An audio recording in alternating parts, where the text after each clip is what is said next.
Well, it's the 25th of July today, 2023, and we've had a lot of rain this past week. They say that the jet stream has diverted below Britain, so it's kind of dragging down the cold air and the bad weather. Meanwhile, in the continent, it's about 43 degrees. So you can't win, can you? Just come out into my garden. Just have a look at this butterfly on the buddleia. Well, this is my home garden. It's only small. It's about 40 foot by about 20 foot wide. And I've tried to make it a bit like a forest garden. Oh, butterfly's gone on the hibiscus now. Some people say it's a bit overgrown, but that's the way I intended it, really. Fit lots in, like a TARDIS, my husband says. This is a medlar tree, and it has fruit a bit like crab apples later in late autumn. Let's have a look at these echinacea. I put them behind here because they dry out so quickly. Easier to water them there. And I've got grapes on the grapevine. This tree, it's almost over now, but there's just a couple of flowers on this Hoheria.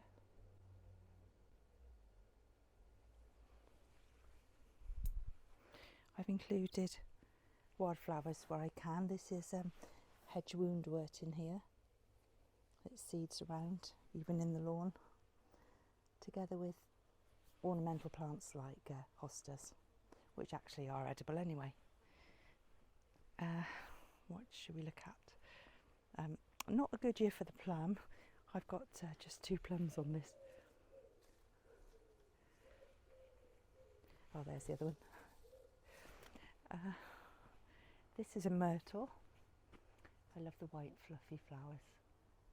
Bees love this. The other side, I've got a huge bay tree, and growing through it a golden hop. This is an Elaeagnus.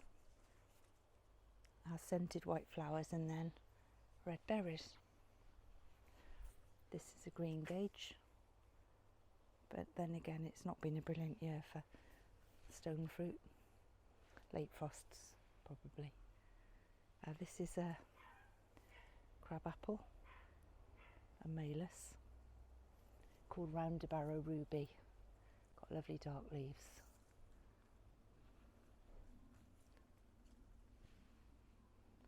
This is a mulberry. I think there's, oh yeah, there's one just in there.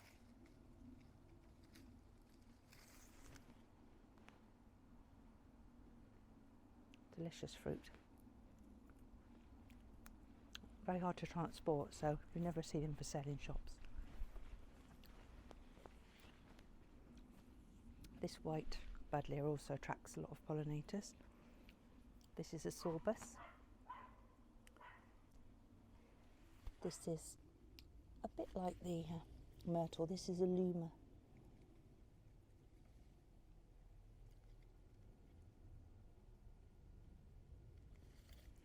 I've dotted around currant bushes, raspberry bushes. That's comfrey at the back. That's good to chop and drop on the ground. Adds to the soil. Puts nitrogen back in. Here we've got a couple of apples. This is a red-skinned one, and this is a green one. Might be the russet, that one. I got a bit confused when I moved everything around. This is a tea bush at the back there. At the very back on the ground, that's a Tuna sinensis. You can use the leaves. They taste a bit like onions. You can use them in a sort of stock.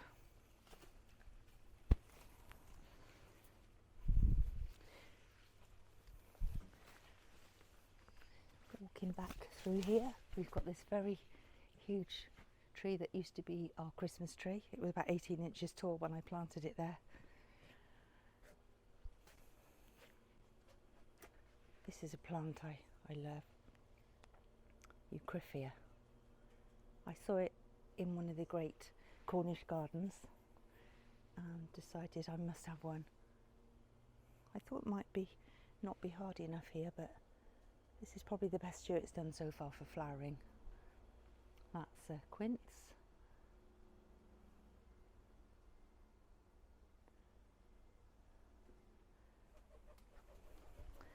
I've squeezed in ornamentals like roses where I can, and I will need to replace my greenhouse next year. It's looking very rickety. This is autumn olive. Didn't have any flowers on, it's probably a bit young still. This is a ugni, a Chilean guava, but again no flowers. Goji berry, tree spinach, love the pink in there. Josterberry. These have come from an acorn. That's a baby oak tree, and this is a horse chestnut. It's in pots, but obviously I have to decide what to do with those in the future. This is kind of Banksian sort of wild rose that has tiny flowers, a bit that scent a bit like violets. This is rocket. Just see the hoverfly. They like those. Oh, forgot to mention the hazelnuts. First year I've had nuts on this bush. I'm excited about that.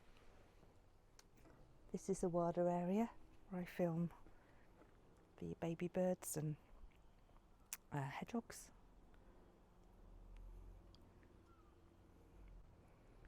Very wild looking pond, which was actually here before the Christmas tree, not the ideal place. This is a cherry tree, there's an olive, basil. Walking back through, that's the extent of the garden. We've got strawberries dotted around, as I said, and the acers in the middle. They don't like it too windy.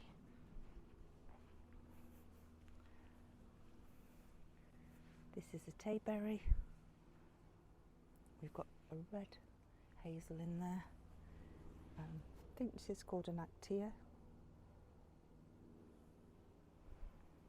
More rocket, sweet rocket, hesperus they call that. Good for moths. We see bats sometimes come down, swoop down for the insects at night. This is the sunniest part here, so I've got various herbs. We've got salvias, lemon verbena. We've got Welsh onions, sage, thyme, lemon balm, angelica. This is called Society garlic. You can use these to decorate salads, and they're not overpowering, but just a hint of garlic.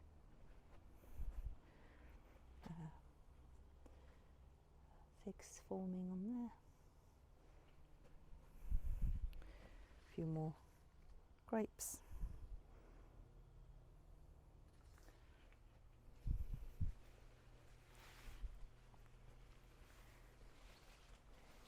In here we've got a loganberry and bubbleberry, I think it was called. And this is, I can smell it now, I've just brushed against it. This is Szechuan pepper, just ripening. They call it prickly ash. This is my black elder. And this is an apricot tree. Never had any fruit last longer than a week or two from when it's from April. The frost just gets them and they drop off, which is a shame. Butterflies everywhere. Well, that's my garden on a housing estate in Gloucestershire. Thank you for watching.